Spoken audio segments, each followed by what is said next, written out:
bit of everything. I do a bit of acting, writing, I do a bit of presenting, and I do more writing at the moment. A peculiarity of the universe is that redundant photocopiers can be found on most developed planets.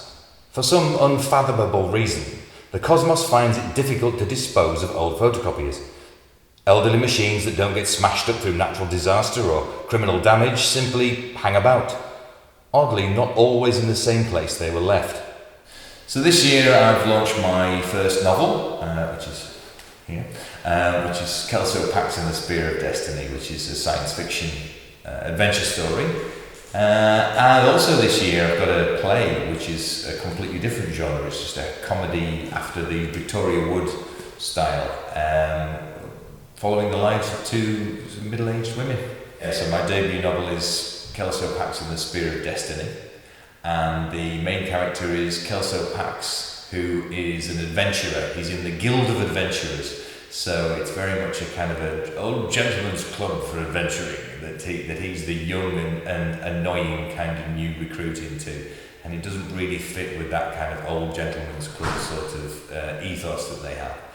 And he is a combination of Doctor Who and Indiana Jones. I think it's just been something I've been passionate about since I was a small boy. I think my dad worked in a shop, and I didn't have a lot of time with him, but the time I did spend with him was in front of the telly watching Star Trek and watching Doctor Who. So I think they became precious to me right from day one, and they just became the sort of sum total of my existence when I'm not sort of eating or sleeping. So I think it probably started very early on and it's just stuck with me ever since. Her cabin was on the edge of town, just within the settlement limits, but far enough out that she could get some peace and quiet. It was of a simple design, single story, pitched roof with a chimney poking out and clad in the local redwood. Inside, the kitchen conjured images of a mining hut in the Wild West, or dark wood units and pans and cooking utensils hanging from an iron frame suspended from the ceiling. The cabin's sole occupant sat at a heavy, roughly put together wooden table, on top of which lay an expectant portable computer.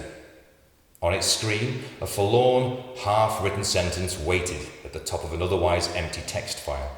It read, "The simple life is..."